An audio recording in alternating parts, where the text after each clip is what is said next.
स्वागत है आपका योर स्टॉक्स में। मैं हूं आपके साथ तृप्ति उपाध्याय। आप देख रहे हैं योर स्टॉक्स, जहां हम आपके सवालों को लाइव लेते हैं और हमारे दिग्गज एक्सपर्ट आपके सवालों के सही और सटीक जवाब देते हैं, साथ ही आपको आगे के लिए आउटलुक देते हैं। योर स्टॉक्स में सवाल किस तरह से करना है ये तरीका एक बार आपको बता देते हैं। तो आप अपने सवाल हमारी स्क्रीन पर लगातार फ्लैश हो रहे नंबर पर फ़ोन करके, एसएमएस करके और व्हाट्सएप के जरिए पूछ सकते हैं। साथ ही हमारे social media platforms like Facebook page, Twitter handle और इंस्टाग्राम और यूट्यूब पर भी अपनी क्वेरीज भेज सकते हैं।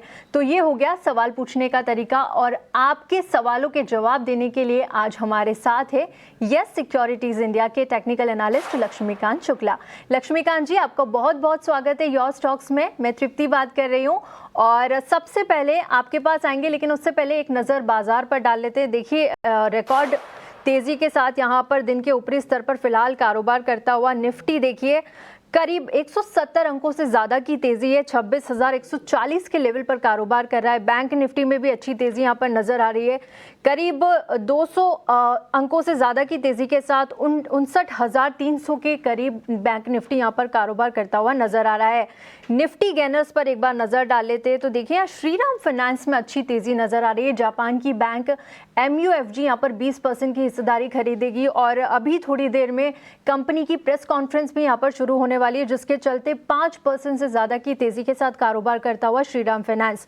विप्रो देखिए 3% की तेज़ी यहाँ पर नज़र आ रही है। इन्फोसिस में भी करीब 2.5% के आसपास की तेज़ी है। टाटा मोटर्स PV में भी 1.25% से ज़्यादा की तेज़ी के साथ कारोबार करता हुआ। भारतीय एयरटेल में करीब 2% की तेज़ी यहाँ पर नज़र आ रही है। ये हो गई निफ्टी गेनर्स की बात, लेकिन एक बार लूजर्स पर नज़र डालिए। यहाँ पर हालांकि आज लूजर्स कम है क्योंकि चौतरफा यहाँ पर बाजार में खरीदारी है। टाटा कंज्यूमर 0.5% से ज़्यादा की गिरावट यहाँ पर दिख रही है। SBI में करीब 0.5% की गिरावट है। SBI लाइफ में भी करीब 0.5% की गिरावट आप देख सकते हैं इस वक्त। और HDFC बजाज फिनसर्व की बात करें तो यहाँ पर भी हल्की फुल्की गिरावट फिलहाल देखने को मिल रही है। निफ्टी मूवर्स और ड्रैगर्स देखें तो यहाँ पर IT देखिए अच्छा कंट्रीब्यूशन करता हुआ। IT सेक्टर में अच्छी तेज़ी है। IT एंड फाइनेंशियल सर्विसेज के अलावा टेलीकम्युनिकेशन, मेटल्स में अच्छी तेज़ी है और साथ ही ऑटोमोबाइल्स यहाँ पर निफ्टी को मूव कर रहे हैं। वहीं जिस आज सेक्टर में हल्की फुल्की गिरावट है वो है कंज्यूमर ड्यूरेबल्स, यहाँ पर हल्की मामूली गिरावट नज़र आ रही है। मार्केट ब्रिथ पर एक बार नज़र डाल लेते हैं तो देखिए 2226 शेयर इस वक्त हरे निशान में कारोबार करते हुए। वहीं डिक्लाइन का रेशो देखें तो 642 शेयर यहाँ पर फिलहाल रेड निशान में कारोबार कर रहे हैं। लक्ष्मीकांत जी, दिन की ऊंचाई पर बाजार पहुंचा हुआ है, अच्छी तेजी के साथ कारोबार हो रहा है। हफ्ते का पहला कारोबारी दिन है आज। आप किस तरह से बाजार की चाल को देख रहे हैं इस वक्त? गुड आफ्टरनून तृप्ति जी। सो निफ्टी ने एक स्ट्रॉन्ग फॉलिंग ट्रेंड लाइन का ब्रेकआउट डेली के चार्ट्स पे दिया है। मार्केट ने 50 SMA का एक अच्छा सपोर्ट बनाया हुआ है और वो जो सपोर्ट है अभी भी बरकरार है और वहीं से हमें एक अच्छा खासा पुल बैक मूव देखने को मिल रहा है।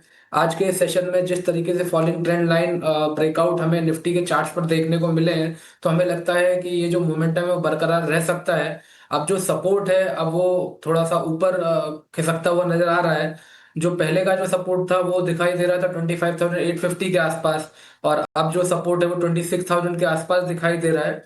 अगर 26,150 के ऊपर निफ्टी सस्टेन होता है तो यहाँ से हमें फर्दर रैली 26,300 से लेकर 26,325 तक देखने को मिल सकती है।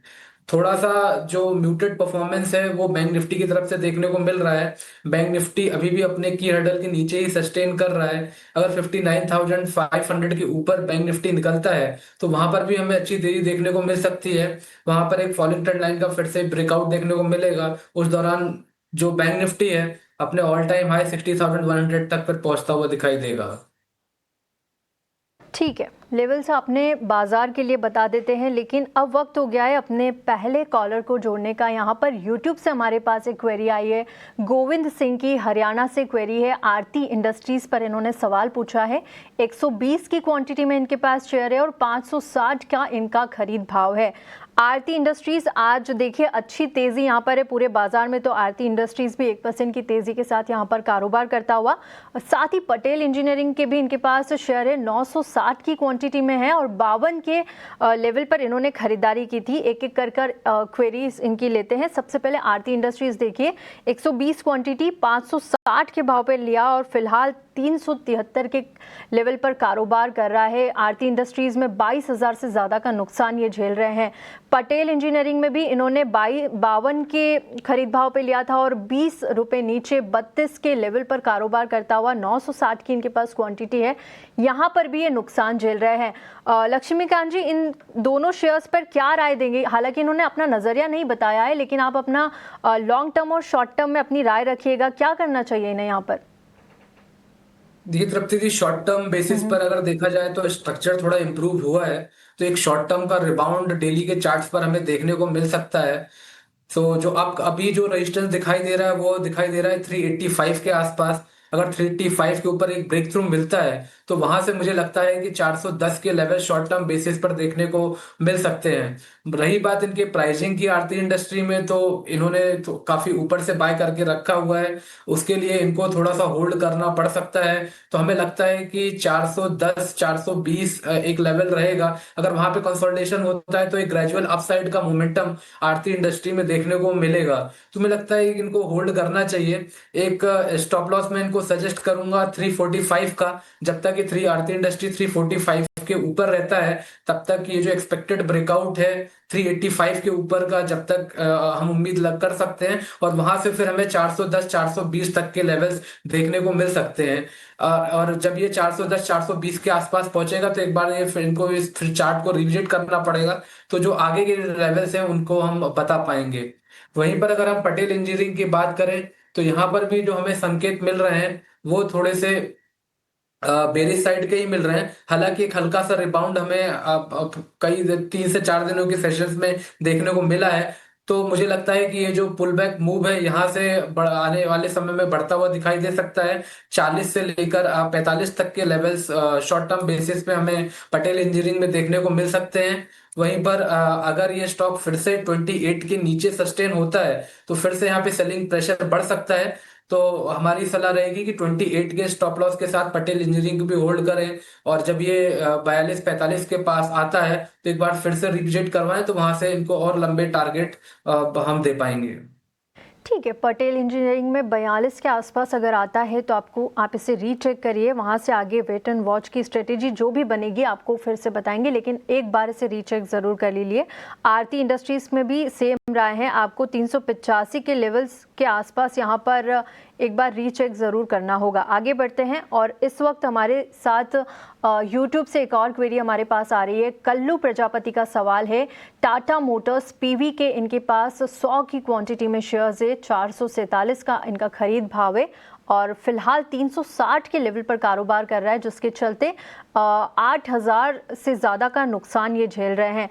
टाटा मोटर्स पीवी पर क्या राय होगी? फिलहाल देखिए अच्छी तेज़ी के यहाँ पर कारोबार कर रहा है, इनफैक्ट क्योंकि आज पूरे ऑटो सेक्टर में अच्छी तेज़ी है। टाटा मोटर्स पीवी में भी करीब 7% के आसपास की तेज़ी नज़र आ रही है। क्या करना चाहिए लक्ष्मीकांत जी? जी, अब यहाँ पर भी स्ट्रक्चर इंप्रूव होता हुआ दिखाई दे रहा है। डेली के चार्ट्स पे एक फॉलिंग ट्रेंड लाइन का ब्रेकआउट देखने को मिला है 347 के ऊपर, और उसके बाद से फिर स्टॉक में अच्छी खासी तेजी देखने को मिल रही है। तो यहाँ से लगता है कि अगर इसका जो इमीडिएट रेजिस्टेंस है 365 के आसपास, तो अगर 365 के ऊपर सस्टेन होता है तो यहाँ से 380 से लेकर 390 तक के लेवल शॉर्ट टर्म बेसिस पे हम टाटा मोटर पैसेंजर व्हीकल में देख पाएंगे। तो मुझे लगता है कि इनको 345 के स्टॉप लॉस के साथ होल्ड करने की सलाह दी जा सकती है जब तक टाटा मोटर्स पैसेंजर व्हीकल 345 के ऊपर ट्रेड करता है। और अगर हमें 365 के ऊपर का एक ब्रेक थ्रू मिलता है तो वहां से 380 390 के लेवल्स हमें आने वाले सत्र में देखने को मिल सकते हैं। ठीक है, पॉजिटिव नज़रिया फिलहाल होल्ड करके रखिए। टाटा मोटर्स पीवी को लेवल्स आपको बता दिए हैं, उन लेवल्स का ध्यान ज़रूर से रखिए।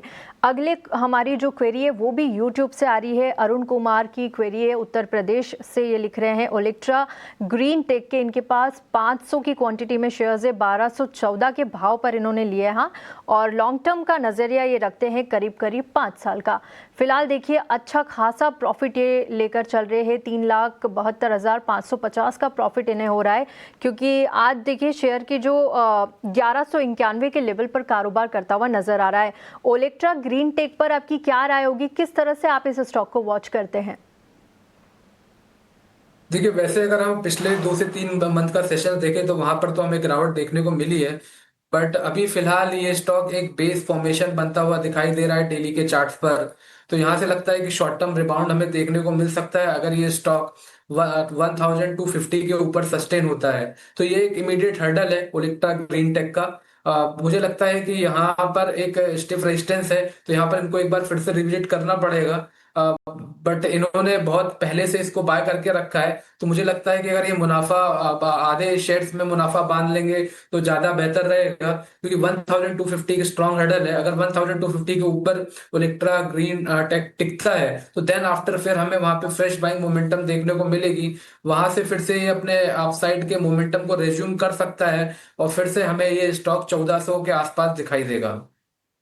ठीक है, ओलेक्ट्रा ग्रीन टेक पर ये राय है, इसे ज़रूर ध्यान रखिए और थोड़ा सा मुनाफा आप यहाँ पर बांध कर चल सकते हैं।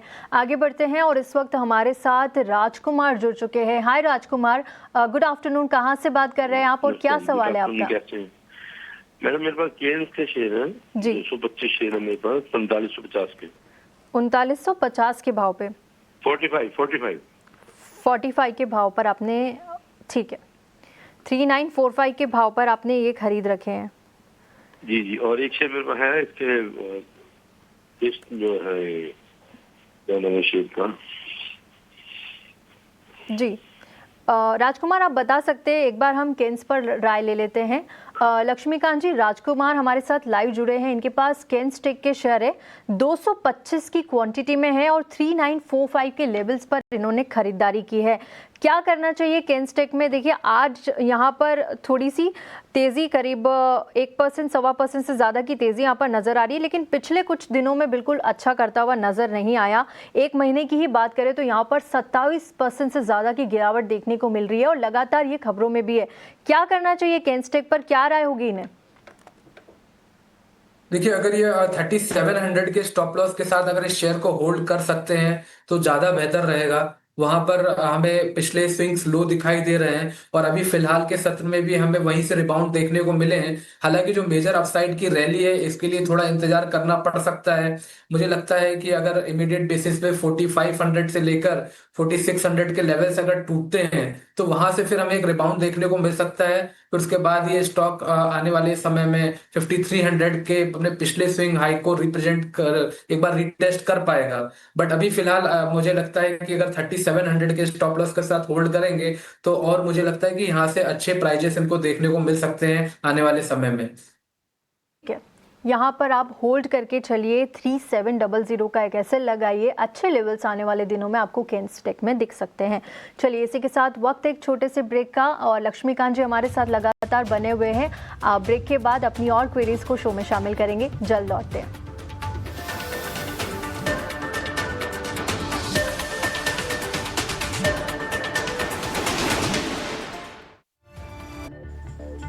वेलकम बैक, योर स्टॉक्स देख रहे हैं आप और हमारे मार्केट एक्सपर्ट लक्ष्मीकांत शुक्ला हमारे साथ बने हुए हैं। चलिए शो में अगली क्वेरी को शामिल करते हैं और हमारे साथ इस वक्त विनय जुड़ चुके हैं। हाय विनय, गुड आफ्टरनून। कहाँ से बात कर रहे हैं आप और क्या सवाल है आपका? मैं लखनऊ से बात कर रहा हूँ जी। मेरे पास एबीबी इंडिया के 9 शेयर हैं 5470 रुपए के रेट पे। ठीक है। और एक्सेलिया सॉल्यूशन के 10 शेयर हैं 1758 रुपए के रेट पे। ओके, और आपका क्या नजरिया है लॉन्ग टर्म का? ठीक है। लक्ष्मीकांत जी, इनके पास एबीबी इंडिया के 9 शेयर है 5470 के भाव पर। फिलहाल देखिए शेयर यहाँ पर तेज़ी के साथ कारोबार कर रहा है, हल्की तेज़ी यहाँ पर नज़र आ रही है और करीब 2000 से ज़्यादा का नुकसान ये झेल रहे हैं। 5195 के लेवल पर कारोबार कर रहा है शेयर इस वक्त हल्की तेज़ी के साथ। क्या करना चाहिए एबीबी इंडिया में लॉन्ग टर्म के लिए इन्हें? देखिए, लॉन्ग टर्म बेसिस पे तो इनको होल्ड करके ही चलना पड़ेगा। शॉर्ट टर्म बेसिस पे ऐसे कोई टेक्निकल स्ट्रक्चर नहीं दिखाई दे रहे हैं जहां पे एक अच्छा मोमेंटम देखने को मिल पाएगा, क्योंकि एक स्ट्रांग रेजिस्टेंस है वीकली के चार्ट्स पे 5500 के आसपास आता हुआ दिखाई दे रहा है। तो 50 वीक मूविंग एवरेजेस इसके लिए एक स्ट्रांग हर्डल है। 5500 के ऊपर सस्टेन होगा तो देन आफ्टर फिर से हमें इसमें तेजी देखने को मिलेगी। बट फिलहाल इनको मुझे लगता है कि 4800 के स्टॉप लॉस के साथ इसको होल्ड करके चलना चाहिए। जब तक ये 4800 के ऊपर रहता है तब तक हम एक शॉर्ट टर्म रिबाउंड 5500 लेवल तक देखने को मिल सकता है। हाँ, अगर आने वाले समय में 5500 के ऊपर सस्टेन होता है तो देन आफ्टर फिर हमें एक अच्छी लंबी रैली यहाँ पर देखने को मिलेगी। उस दौरान फिर ये स्टॉक 6300 जहां पर इसके 100 वीक मूविंग एवरेज है वहां तक पहुंच सकता है। लेवल्स का ध्यान जरूर रखिएगा। आगे बढ़ते हैं और इस वक्त हमारे साथ अनिल वानी जुड़ चुके हैं। हाय अनिल जी, गुड आफ्टरनून। कहाँ से बात कर रहे हैं आप और आपका सवाल क्या है? गुड आफ्टरनून मैम, मैं अलीबाग से बात कर रहा हूँ जी। मेरे पास JSW इंफ्रा का 3000 शेयर है @300। ओके, और तो उसका क्या करना है? होराइजन 1 साल प्लस है। ओके, 1 साल प्लस तो तक। क्या करना है? और दूसरा है जियो फाइनेंस। जियो फाइनेंस, ओके हाँ, उसका रेट 299 का है। ओके, वो 2000 शेयर है। 2000 शेयर है। Okay okay, Yes. आपको राय दिलवाते हैं अभी। लक्ष्मीकांत जी, इनके पास, अनिल वानी के पास JSW इंफ्रा के 3000 की क्वांटिटी में शेयर्स है। 300 के लेवल पर इन्होंने खरीदा था। और देखिए, JSW इंफ्रा यहाँ पर 1 महीने के ऊपरी स्तर पर कारोबार कर रहा है। करीब 4% के आसपास के रिटर्न इसने 1 महीने में दिए हैं, लेकिन 6 महीने में 7% से ज़्यादा ये गिरा है। क्या इनके बाइंग प्राइस तक पहुंच सकता है? 279 के आसपास कारोबार कर रहा है, 300 तक जाएगा और 1 साल से ज़्यादा का नज़रिया ये लेकर चल रहे हैं JSW इंफ्रा पर। इनके पास जियो फाइनेंस के भी शेयर है। 299 की प्राइस पर इन्होंने लिया है और 2000 की क्वांटिटी में इनके पास शेयर है। दोनों ही स्टॉक्स पर क्या राय होगी 1 साल के लिए? देखिए, JSW इंफ्रा तो काफी लंबे समय से अपने सभी की मूविंग एवरेज के नीचे ही सस्टेन कर रहा है।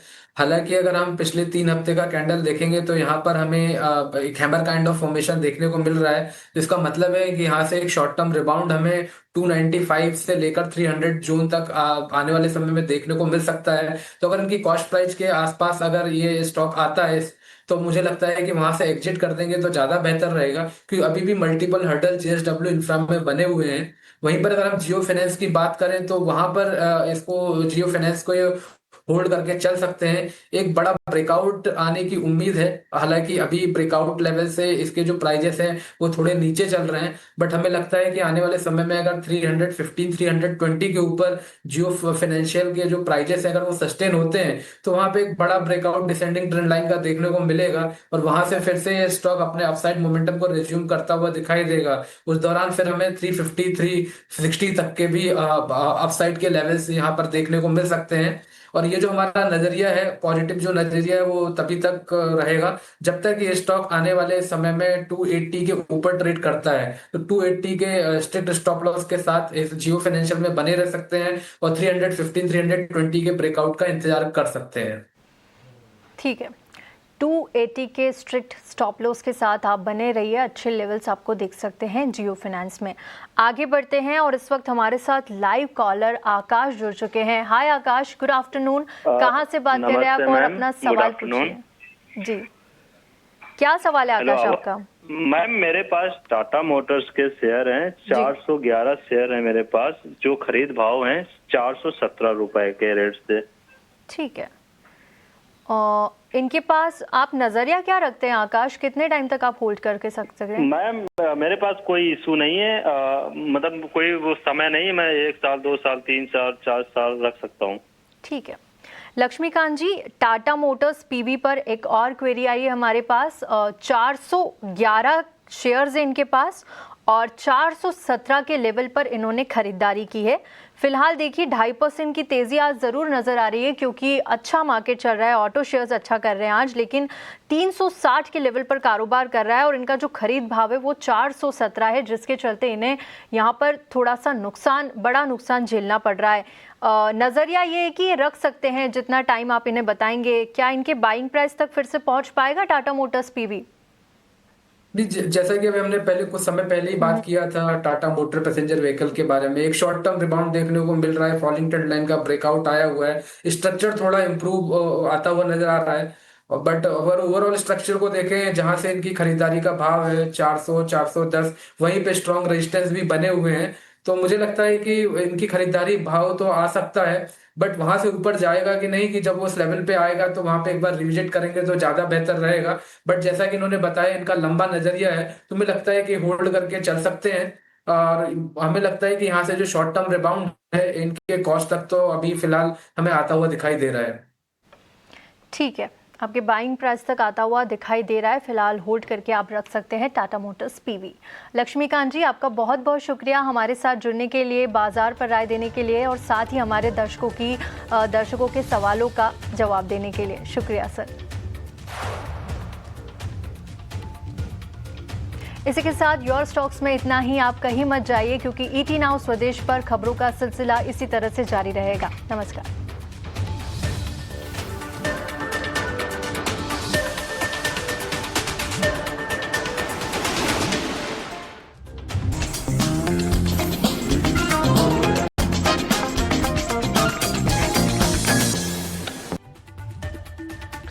नमस्कार, स्वागत है आपका ईटी नाउ स्वदेश पर। आप देख रहे हैं हमारा खास शो मार्केट आउटलुक 2026। आपके साथ मैं हूं अभिषेक सत्यव्रतम। तो 2025 खत्म होने को है और 2026 की शुरुआत हो जाएगी। अगर हम बाजार की बात करें तो सरकार ने काफ़ी सपोर्ट करने की कोशिश की। पॉलिसी के फ्रंट पर बहुत सारे डिसीजंस लिए गए। भारत की मैक्रो पिक्चर अच्छी रही है, ग्रोथ यहाँ पर है, महंगाई दर काफ़ी ज़्यादा कम है और हमने देखा कि एज ए रेगुलेटर आरबीआई ने भी लिक्विडिटी बढ़ाने के लिए कई सारे कदम उठाए। रेट कट लगातार हुए, बावजूद उसके बाजार चला नहीं। निफ्टी में जरूर ईयर टू डेट हम करीब 10% के आसपास की तेजी देख रहे हैं, लेकिन ये रियल पिक्चर नहीं है, क्योंकि लोगों के पोर्टफोलियो ऊपर गए नहीं। और उसकी वजह ये रही कि स्मॉल कैप मिड कैप शेयरों की हमने लगातार पिटाई भी देखी और वहां पर थोड़ा सा ना माहौल फीका रहा। वजह ये रही, एक तो हमारा रुपया डिप्रिशिएट कर रहा था, दूसरा एफआईज निवेशक भारतीय बाजार से दूरी बनाए हुए थे, आउटफ्लो हो रहा था, और तीसरी चीज ये कि जो कंपनीज की जो अर्निंग है ना वो अच्छी निकल के नहीं आई। अब उम्मीदें ये हैं कि शायद 2026 से चीजें ठीक होने की शुरुआत हो जाएगी, क्योंकि दिसंबर तिमाही के नतीजे काफी हद तक उम्मीद जगा के रखेंगे बाजार के लिए। और एक सबसे बड़ी चीज कि 2026 की शुरुआत में पहले क्वार्टर में हो सकता है कि भारत अमेरिका की ट्रेड डील पर भी मुहर लग जाए।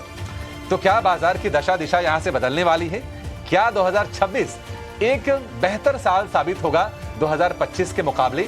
इसी पर हम करेंगे खास चर्चा इस शो में, जिसका नाम है मार्केट आउटलुक 2026।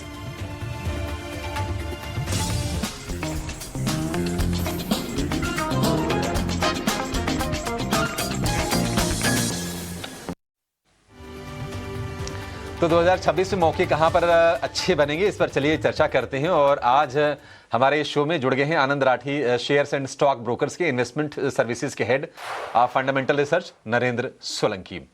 नरेंद्र सोलंकी जी, बहुत शुक्रिया आपका समय देने के लिए। स्वागत है आपका ईटी नाउ स्वदेश पर। सोलंकी जी, साल भर गाहे बगाहे आपसे चर्चा होती रही और देखिए इस बार की ना मतलब रिकॉर्ड हाई की तो लोग बात भी नहीं किए कि नया रिकॉर्ड हाई बन गया। चर्चा यही होती रही कि स्मॉल कैप मिड कैप में तो पैसे बने नहीं, लोगों के हाथ एक तरह से खाली रह गए। आपकी उम्मीदें क्या हैं सोलंकी जी? क्या आपको लगता है कि अर्निंग ग्रोथ सॉलिड निकल के आएगी और उसके बाद हम अर्निंग अपग्रेड्स देखेंगे? क्या बाजार यहां से चलेगा या फाइज वापस आएंगे? ये तमाम सवाल हैं, आपका व्यू क्या है इस पर?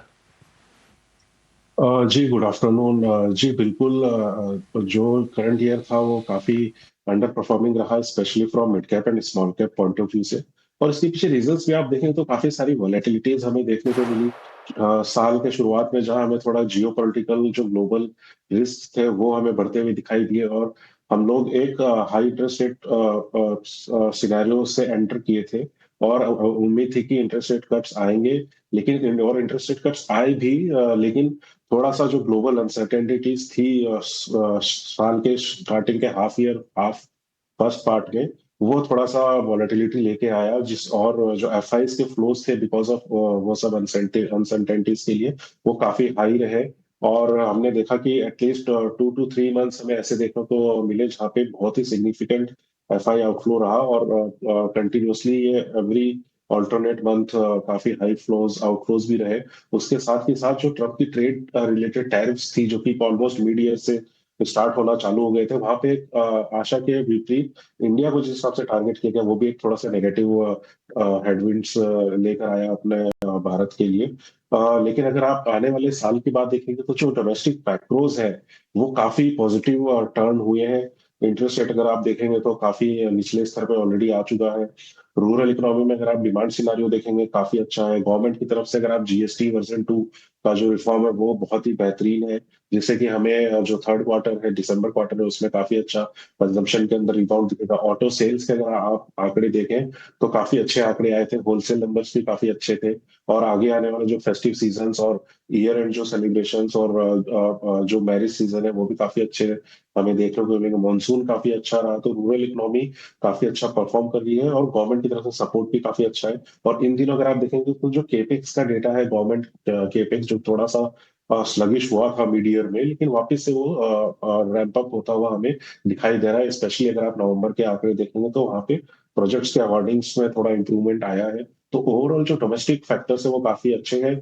और Q3 के नतीजों के साथ हम नेक्स्ट ईयर जो एंटर करेंगे वो एक पॉजिटिव स्टैंस पे करेंगे। और ग्लोबली अगर बात करें तो टैरिफ्स की जो पॉजिटिव न्यूज है वो भी हमें देखने को मिल सकती है। और इमीडिएटली इसका इम्पैक्ट होगा कि जो इंडिया के ऊपर जो एडिशनल टैरिफ्स लगा था वो जो 50% के ऊपर तक चला गया था वो गिर के इमीडिएटली 25% की रेंज में आ जाएगा। प्लस जो रुपी डेप्रिसिएशन हुआ है ऑलमोस्ट 6% का इस साल में, उसका भी एक पॉजिटिव इम्पैक्ट हमें देखने को मिलेगा। उसके साथ ही साथ जो अर्निंग्स इंप्रूवमेंट होगी आने वाले नेक्स्ट 3 से 4 क्वार्टर में, उसका भी हमें काफी अच्छा बेनिफिट देखने को मिला, नॉट ओनली फ्रॉम रेवेन्यू और ग्रोथ टर्म्स पे तो मिलेगा ही मिलेगा। प्लस जो पिछला साल हमारा जो अभी ये वाला साल गया था वो एक बेस में कन्वर्ट हो जाएगा और एक काफी लो बेस रहेगा, तो नॉमिनली भी हमें काफी अच्छा इंप्रूवमेंट देखने को मिलेगा। So volume wise as well as nominally काफी अच्छी ग्रोथ हमें नेक्स्ट 3 to 4 क्वार्टर्स में देखने को मिल सकती है। ठीक है, 3 से 4 तिमाही में अच्छी ग्रोथ नजर आ रही है। यानी कि अगर 3 से 4 क्वार्टर देखें तो पूरा साल अगला एक बढ़िया ग्रोथ वाला रहेगा। सोलंकी जी, एक और प्रश्न है आपसे। तमाम लोग ऐसा कहते हैं कि नहीं, वैल्यूएशन हमारे यहाँ थोड़ा महंगा है तो एफआईज दूर हैं, लेकिन ऐसा नहीं कि हमारे यहाँ बहुत सस्ते वैल्यूएशन पे तो भारत कभी था नहीं। 22.5 का पी अगर फिलहाल है, आपको लगता है कि वैल्यूएशन इज अ कंसर्न? और ये जो अब दिसंबर क्वार्टर के नतीजे आएंगे इस चिंता को काफी हद तक कम कर देंगे? और क्या एफआईज लौटेंगे या फिर वो दूर रहेंगे? क्योंकि अगर हम एशियन पीयर्स में देखेंगे तो वहां पर तो निश्चित तौर पर इस साल बेहतर रिटर्न मिले हैं।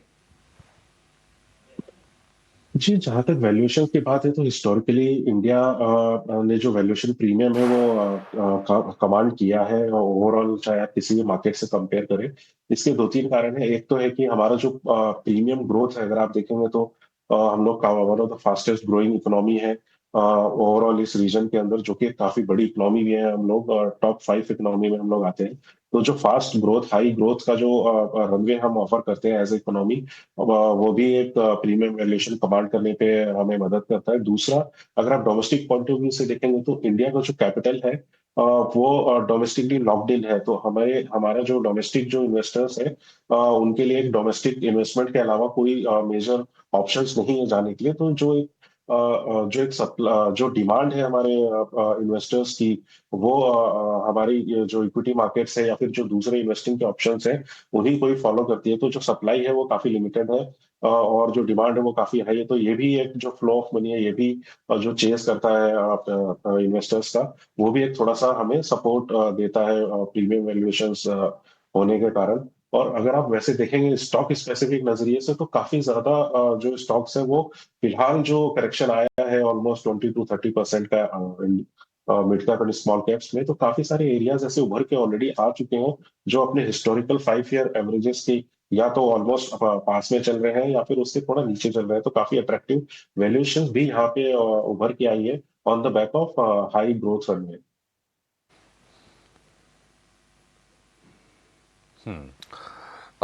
नरेंद्र जी, एक और प्रश्न आपसे होगा। देखिए, जीएसटी को लेकर सरकार ने बड़ा बूस्टर दिया, रेट रैशनलाइजेशन हुआ।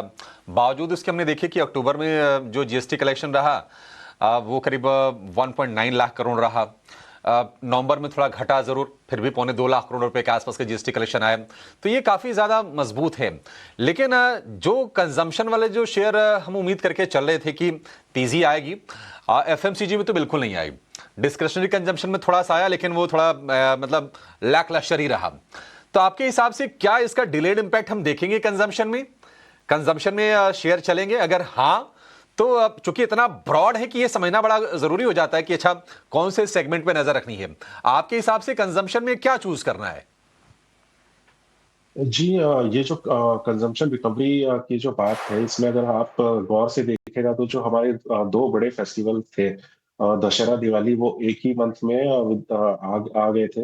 इस कारण से जो स्पेंडिंग थी वो एक स्क्यूड हो गई थी। एक तो उसका इम्पैक्ट भी हमें देखना पड़ेगा, और लास्ट ईयर अगर आप देखेंगे तो ये दोनों अलग अलग मंथ में आए थे, तो एक उसका भी थोड़ा इम्पैक्ट आया है। और ब्रॉडली अगर आप देखेंगे तो रूरल जो डिमांड है वो काफी स्ट्रांग और काफी अच्छी रही है काफी टाइम से। जो मेन कंसर्न थी और कंसर्न है वो है अर्बन डिमांड रिकवरी की। हालांकि Q2 के नतीजे में हमने देखा, अगर आप देखेंगे तो वॉल्यूम ग्रोथ थोड़ी सी रिटर्न हुई है अर्बन कंजम्पशन में, और इन्फ्लेशन जिस हिसाब से गिरा है लास्ट 2-3 मंथ्स में, वहां पे हमें उम्मीद है कि जो अर्बन डिमांड है वहां पे काफी अच्छा एक रिस्पॉन्स आना चाहिए, एक इम्प्रूवमेंट आना चाहिए। और जो मेजर फैक्टर जो होल्ड बैक कर रहा है कंजम्पशन स्पेस को, स्पेशली जो एफएमसीजी कंपनीज है, उसमें अर्बन वाला कंजम्पशन डिमांड का जो फैक्टर है वो होल्ड बैक कर रहा है। तो वंस अर्बन डिमांड वापस से अपने चरम पे आएगी, तो वहां पे हमें देखने को मिलेगा कि एक काफी अच्छा परफॉर्मेंस ओवरऑल जो कंज्यूमर स्पेस है वहां देखने को मिलेगा।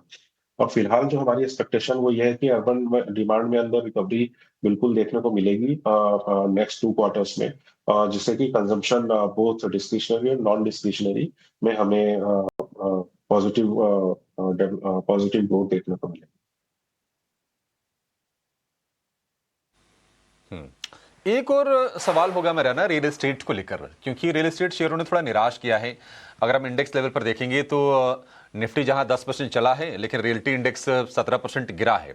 तो जो फर्क हो गया वो तो 27% का हो गया फिर दोनों बेंचमार्क में और रियल एस्टेट में। सरकार की तरफ से हम देख रहे हैं कि कंजम्पशन को बढ़ाने का भी सपोर्ट है, और रेगुलेटर की तरफ से लोगों के हाथ में ज़्यादा पैसे देने पर जोर है। रेट कट ठीक ठाक हो गए हैं 125 बेसिस पॉइंट के, अगर हम देखेंगे आरबीआई की तरफ से इस साल में। क्या आपको लगता है कि 2026 में रियल्टी स्टॉक्स वापसी करेंगे? और चूंकि वैल्यूएशंस के फ्रंट पर भी हमें काफी कंफर्ट मिल गया है, तो क्या मौका बन सकता है आपके हिसाब से, या फिर थोड़ा अभी परेशान करते रहेंगे रियल एस्टेट वाले शेयर? जी, रियल एस्टेट में अगर आप ब्रॉडली देखेंगे तो हमारा व्यू है कि जो कंजम्पशन लेड डिमांड है उसमें कोई स्लो डाउन हमें नहीं दिखता है, और वो काफी स्ट्रांग रहने वाली है ऑन बैक ऑफ अपना स्ट्रांग इकोनॉमिक ग्रोथ के ऊपर। लेकिन इसमें एक आप बड़ा फैक्टर अगर आप देखेंगे तो जो इन्वेस्टमेंट लेड डिमांड है वहां पे बिल्कुल फर्क पड़ा है। और मेजरली जो इन्वेस्टर्स होते हैं उनका अगर आप देखेंगे तो जिस हिसाब से प्रीशियस मेटल्स में रनअप आया है, तो जिस हिसाब से जो लिक्विडिटी और जो फंजिबिलिटी अपना प्रीशियस मेटल देता है, तो वहां पे हमें लगता है कि थोड़ा सा इन्वेस्टर्स का मनी शिफ्ट हुआ है, जिसके कारण हमें जो इन्वेस्टमेंट लेड डिमांड होती है रियल एस्टेट में, उसमें थोड़ा सा हमें डैम्पनेस देखने को मिली है। और ये हमारा अनुमान है कि ये एटलीस्ट 1 से 2 क्वार्टर तक जो इन्वेस्टमेंट लेड डिमांड है उसमें थोड़ा सा रिकवरी होता हुआ थोड़ा स्लो रहेगा। लेकिन हाँ, कंजम्पशन लेड जो डिमांड है उसमें हम काफी पॉजिटिव है, और यही मेजर जो रीजन थे अगर आप देखेंगे तो अंडर परफॉर्मेंस के रहे हैं रियल एस्टेट के लिए। तो फिलहाल हमें लगता है कि स्टॉक में 1 और 2 क्वार्टर का समय और लग सकता है, तो फिलहाल न्यूट्रल रहना चाहिए रियल एस्टेट में। कि रियल एस्टेट को लेकर न्यूट्रल रहना चाहिए, लेकिन कौन से सेक्टर्स को लेकर सर बुलिश होना चाहिए? फिर 26 में छक्के कौन से लगाएंगे? क्योंकि हमने मेटल, बैंक, इनमें पैसे बनते हुए देखे हैं 25 में। क्या ये और परफॉर्मेंस आगे भी जारी रहेगी? तो जी बिल्कुल, मेटल्स परफॉर्म करेंगे। इसमें गवर्नमेंट का भी, अगर आप फेरस मेटल्स की बात करें तो गवर्नमेंट का काफी अच्छा सपोर्ट है as far as import duties. अगर आप देखेंगे जो चाइना का जो डंपिंग है, एंटी डंपिंग ड्यूटीज, तो वहां पे गवर्नमेंट ने काफी अच्छा सपोर्ट कंटिन्यू करता होता हुआ दिखेगा हमें। प्लस जो डोमेस्टिक डिमांड है हमारे इंफ्रास्ट्रक्चर सेगमेंट्स की, वो भी काफी स्ट्रांग रहेगी। और इसमें जो नॉन फेरस मेटल्स है, जैसे कि कॉपर हो गया, एल्यूमिनियम हो गया, वहां पे भी काफी अच्छे पॉजिटिव डेवलपमेंट्स हो रहे हैं। कॉपर के जो प्राइसेस अगर आप देखेंगे तो काफी अच्छा रिकवरी वहां पे आई है। और अगर जो डिमांड सिनेरियो देखेंगे और तो काफी हाई डिमांड है और सप्लाई जो ग्लोबली है वो कॉपर की काफी लिमिटेड रहेगी। आगे नेक्स्ट 3 to 4 years में कोई लार्ज बड़ा कैपेसिटी एडिशन नहीं हो रहा है ग्लोबली कॉपर के अंदर, तो वो भी सपोर्ट करेगा medium to long term prices को। तो मेटल्स काफी अच्छा करते हुए दिखाई देंगे हमें नेक्स्ट ईयर भी। और डोमेस्टिकली अगर आप देखें तो ऑटो सेक्टर और ऑटो एंसिलरीज जो स्पेस है वो हमें अभी भी काफी अच्छी लग रही है। इसके अलावा जो हेल्थ केयर में अगर आप देखेंगे तो हॉस्पिटल्स जो सेगमेंट है वो काफी हमें पसंद है। इस साल भी हमें हमारे टॉप पिक्स में हॉस्पिटल्स थे और नेक्स्ट ईयर भी हम उसको लेके आगे जाना चाहेंगे, वो भी काफी अच्छा ग्रोथ दिखा सकते हैं। और यहाँ पे कंजम्पशन वाले जो सेक्टर्स हैं बोथ ड्यूरेबल्स वो भी एक हमारे सेफ बेट में रहेंगे। और जो टर्न अराउंड हमें देखने को मिल सकता है सेक्टर में वो आईटी स्पेस है। तो यहाँ पे गिरावट की गुंजाइश ऑलमोस्ट नहीं है और यहाँ से अब रिकवरी ही हमें देखने को मिलेगी। और जो रुपी का जो डेप्रिसिएशन 6% का हुआ है उसका भी इम्पैक्ट हमें आगे आने वाले क्वार्टर्स में देखने को मिलेगा। तो एक आईटी हमारा एक टर्न अराउंड पिक रहेगा नेक्स्ट ईयर के लिए। और इसमें भी खासकर हम फोकस करना चाहेंगे मिड कैप आईटी कंपनीज, जैसे कि एम्फेसिस हो गई, परसिस्टेंट हो गई, बिरला सॉफ्ट हो गई। इस टाइप के जो मिड कैप्स है वहां पे हमें काफी अच्छी स्ट्रॉन्ग परफॉर्मेंस देखने को मिलेगी। और इसके अलावा जो फाइनेंशियल्स में हम लोग पॉजिटिव है, कंटिन्यू रहेंगे PSU banks as well as NBFCs. ठीक है सर, आपसे जो हमने चर्चा की ना उससे इतना अंदाजा तो लग गया कि आप मिड कैप आईटी को लेकर, इसके अलावा हॉस्पिटल्स को लेकर, कंजम्पशन में भी कुछ सिलेक्टिव थीम्स को लेकर आप बुलिश हैं। तो एक काम करते हैं, अब आते हैं इस चीज पर कि फिर शेयर्स कौन से लेने हैं। ये लोगों को मोटा मोटी समझ में आ गया, जिनके पास ऑलरेडी शेयर्स हैं उनको एक आइडिया मिल गया कि अच्छा उनके पास सही शेयर हैं या फिर वो गलत स्पेस में है। लेकिन अगर किसी को नई बाइंग करनी है 2026 में, नए साल में अगर नई शॉपिंग करनी है, तो आपके लिस्ट में कौन से शेयर होने चाहिए, उसकी शुरुआत करते हैं। नरेंद्र जी, पहला शेयर आपकी तरफ से कौन सा है और आप क्यों रेकमेंड कर रहे हैं सर? जी, पहला शेयर हमारा लार्ज कैप स्पेस से है। कंपनी का नाम है इंटरग्लोब एविएशन और फेमसली इसे इंडिगो के नाम से जाना जाता है। रिसेंटली जिस हिसाब का हमने प्राइस करेक्शन देखा because of some flight disruption के कारण, तो वहां पे कंपनी का वैल्यूएशन के टर्म्स में काफी अट्रैक्टिव एंट्री पॉइंट बन गया है। काफी टाइम से इन्वेस्टर्स को रहता था कि इतना महंगा स्टॉक कैसे ले, तो ये जो एंट्री पॉइंट फिलहाल जो ट्रेड कर रहा है स्टॉक, ये काफी एक अच्छा एंट्री पॉइंट है आपके medium to long term investment के लिए। और अगर आप ओवरऑल बिजनेस की परफॉर्मेंस देखें तो ये जो डिसरप्शन हुआ इसका डेफिनेटली Q3 नतीजों में इम्पैक्ट आएगा और वो ऑलरेडी मार्केट प्राइसिंग कर चुका है। लेकिन उसके बाद जो अगर आप ओवरऑल जो नेक्स्ट 3 to 4 क्वार्टर्स का ग्रोथ रनवे देखेंगे वो बहुत ही बेहतरीन है। कंपनी के पास मैसिव 900+ एयरक्राफ्ट की ऑर्डर बुक है जो कि आगे आने वाले टाइम में काफी अच्छा रेवेन्यू ग्रोथ को सपोर्ट करके देगा कंपनी के लिए। एबिटा मार्जिन्स और प्रॉफिटेबिलिटी मार्जिन्स की अगर आप बात करें तो ग्लोबली सबसे हाईएस्ट है। तो और जो कॉम्पिटेटिव इंटेंसिटी है वो भी हमें नहीं लगता कि फिलहाल कोई मेजर चेंजेस आने वाले हैं। नेक्स्ट 2 to 3 years में जो लैंडस्केप है इंडियन एमिशन सेक्टर का वो इसी तरीके से बना रहेगा जहां पे IndiGo would be operating as a market leader. So हमें इस मार्केट लीडरशिप पे भी फिलहाल कोई डाउट नहीं। सो ओवरऑल काफी अच्छी वैल्यूएशन है और काफी अच्छा ग्रोथ रनवे हमें दिखाई देता है 2 to 3 years के लिए। तो इसको आप बाय करके चल सकते हैं। फिलहाल जो हमारा टारगेट है वो 6450 का है। ठीक है, 6450। तो जो लॉसेस कराए हैं इंडिगो ने, ना सिर्फ उसकी भरपाई होगी बल्कि नए रिकॉर्ड ऊंचाई पर शेयर जाएगा और इस पर आप दाव लगा के चलिए। इंटरेस्टिंग स्टॉक, लीडरशिप बरकरार रहेगी, इसको लेकर कोई भी दो राय नहीं है।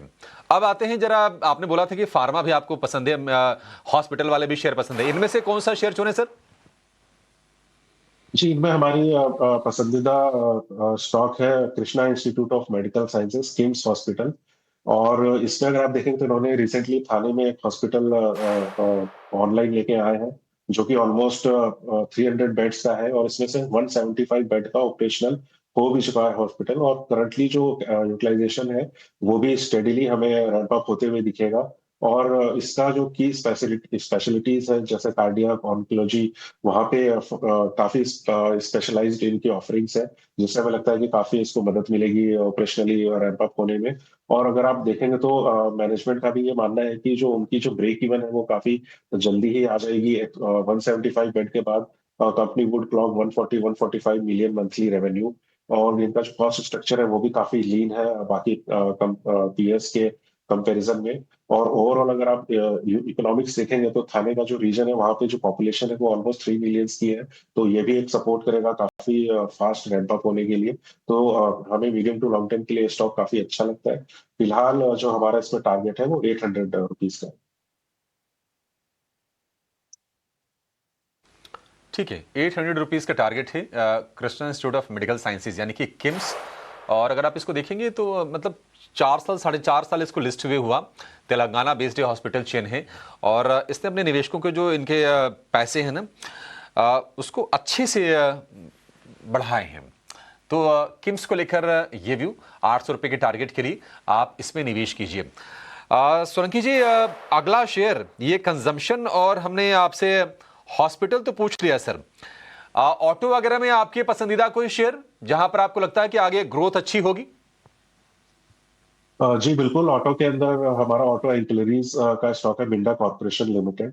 और कंपनी की अगर ग्रोथ के प्लान्स की बात करें तो कंपनी काफी केपेक्स स्टेज में है। 350 से 375 करोड़ का केपेक्स अंडर गोइंग है कंपनी के अंदर। और कंपनी जो अपनी ऑफरिंग्स है वो ईवी और इलेक्ट्रॉनिक्स को फोकस करने के हिसाब से कंपनी केपेक्स कर रही है। और अगर फिलहाल जो एग्जिस्टिंग ऑर्डर बुक देखें तो वो भी काफी स्ट्रांग है, ऑलमोस्ट 3600 करोड़ रुपए की, जिसमें से 2000 करोड़ रुपए तो Q2 में ही ऐड हुए हैं। और हमें जो लगता है कि इनका जो एक्सपोर्ट है वहां पे भी काफी अच्छा इंप्रूवमेंट हमें देखने को मिल सकता है। स्ट्रक्चरली भी अगर देखें तो काफी अच्छा रोबस्ट ग्रोथ आउटलुक है। और जिस हिसाब से जीएसटी का सपोर्ट, पॉलिसी सपोर्ट है, प्लस पीएम की जो ई बस सेवा और पीएलआई स्कीम से जहाँ पे हमें काफी अच्छा एक्सीलरेशन देखने को मिलेगा। और ईवी अडॉप्शन जिस हिसाब से हम देख रहे हैं ग्रेजुअली धीरे धीरे रैंप अप हो रहा है, तो ये काफी चारों तरफ से काफी अच्छी ग्रोथ के हमें यहाँ पे फेवरेबल दिख रहे हैं, चाहे वो गवर्नमेंट की पॉलिसीज हो, चाहे वो कंपनी का ओन एग्जीक्यूशन प्लान्स हो, केपेक्स हो, और न्यू प्रोडक्ट ऑफरिंग की तरफ कंपनी का जो ध्यान है, वो सारी चीजें ही कंपनी को मदद करेंगी अपने ग्रोथ को अचीव करने के लिए। So next 2 to 3 years Minda corporation आप लेके चल सकते हैं। फिलहाल जो टारगेट हमारा है वो 750 रुपीज है। ठीक है, 750 रुपये का टारगेट है, 600 रुपये के आसपास के प्राइजेस हैं। और आपको जान के आश्चर्य होगा कि मिंडा कॉर्पोरेशन का कोविड के टाइम में जो भाव था वो 60 रुपये से भी नीचे आ गया था, 200 रुपये से गिरते गिरते। और 60 रुपये वाला शेयर अब ये 600 का है, 10 गुना कितने साल में? 5 साल की अवधि में। और ये उड़ान भरी है। और जो कंपनी ने आगे का जो ग्रोथ टारगेट भी रखा है ना, रेवेन्यू को इन्होंने लगभग 3 गुना करने का टारगेट रखा है 2030 तक, यानी कि अगले 5 साल में। तो काफी अग्रेसिव टारगेट है। और ब्रोकरेजेस भी शेयर को लेकर बुलिश है। और ये इसी के चलते आपको सोलंकी जी ने भी रिकमेंड किया है, एक बढ़िया कंपनी, सॉलिड कंपनी, इसमें कोई दो राय नहीं है। नेक्स्ट स्टॉक सर आपकी तरफ से? जी, अगला जो स्टॉक है वो हमारा pre engineering building construction segment से है। और ये कंपनी का नाम है inter arc building solutions limited. और अगर आप बेसिक बिजनेस देखें तो जितने भी हमारे मैन्युफैक्चरिंग प्लांट्स स्थापित होते हैं कंट्री के अंदर, या फिर जितने भी हमारे जैसे मेट्रोज काफी सारी बन रही है, काफी सारी इंडस्ट्रीज आ रही हैं, इलेक्ट्रॉनिक मैन्युफैक्चरिंग सेक्टर पूरा एक हब हमारा क्रिएट हो रहा है। तो ये जितनी भी बिल्डिंग्स, स्ट्रक्चर्स, प्लांट्स, ये सब जो बनते हैं, उनका जो बेस फाउंडेशन होता है, जो उनके अंदर स्ट्रक्चर्स लगते हैं, उनका जो मैन्युफैक्चरिंग है और उनका जो एग्जीक्यूशन है, ये कंपनी करती है। और अगर आप देखें तो ओवरऑल इनकी जो कैपेसिटी है वो 2 lakh metric tonne per annum की है। और इनका जो नेक्स्ट केपेक्स आ रहा है वो गुजरात के अंदर ये लोग अपना नया पीईवी फैसिलिटी लॉन्च कर रहे हैं। और उसके उसके लॉन्च होने के बाद वो कंपनी की एग्रेसिव ग्रोथ अटेन करेगी। फिलहाल जो ऑर्डर बुक है वो 1650 करोड़ की ऑर्डर बुक है। और रिसेंटली कंपनी ने 460 करोड़ रुपए के ऑर्डर्स भी अचीव किए थे अगस्त से लेकर अक्टूबर के अंदर। तो काफी अच्छी इनकी बिजनेस की ग्रोथ अपॉर्चुनिटीज है। और 80-25% इनके पास रिपीट ऑर्डर्स होते हैं। तो ओवरऑल अगर आप देखेंगे तो जिस हिसाब से make in India, manufacture in India and export के ऊपर जिस हिसाब से गवर्नमेंट का फोकस है, तो काफी अच्छा केपेक्स हमें देखने को मिल रहा है काफी सारी मैन्युफैक्चरिंग यूनिट्स के अंदर। यहाँ तक कि जो बाहर की इलेक्ट्रॉनिक मैन्युफैक्चरिंग कंपनीज है वो सब भी यहाँ पे आके अपनी फैसिलिटी सेटअप कर रही है। तो ये जो जितने भी केपेक्स होंगे उसमें इंटरआर्क एक की सॉल्यूशन प्रोवाइडर है in terms of erection and execution of that manufacturing premises. तो यहाँ पे ग्रोथ आउटलुक हमें काफी स्ट्रांग लगता है। 20% की CAGR ग्रोथ आप नेक्स्ट 2 to 3 ईयर्स के लिए लेके चल सकते हैं, और मार्जिन्स ऑलमोस्ट 17.5 to 18% के आसपास हमारी एक्सपेक्टेशन है इस कंपनी की नेक्स्ट 2 to 3 ईयर्स में। तो फिलहाल हमारा टारगेट है 3000 रुपीज का, इसको आप as a investment pick buy करके चल सकते हैं। ठीक है, इंटरआर्क बिल्डिंग पर फोकस करने की सलाह और सॉलिड गेन्स दिए हैं। 1000 रुपए के आसपास या उससे कम का ही इसका इशू प्राइस था, और अब देखिए 2500 रुपए के आसपास के प्राइसेस हो गए हैं। 2400 रुपए का भाव है। 3000 रुपए के डिसेंट से टारगेट के लिए 3000 रुपए का टारगेट, यानी कि मान के चलिए कि साल भर में 20% के आसपास के एक बढ़िया रिटर्न आपको ये शेयर भी जनरेट करके दे देगा इंटरआर्क बिल्डिंग का। 4 शेयर तो हो गए सर, एक आखिरी शेयर बताइए, वो मेटल से है, बैंकिंग से है, या फिर किसी और सेक्टर से है? जी, अगला शेयर हमारा मेटल सेगमेंट से है, और कंपनी का नाम है Lloyds Metal and Energy limited.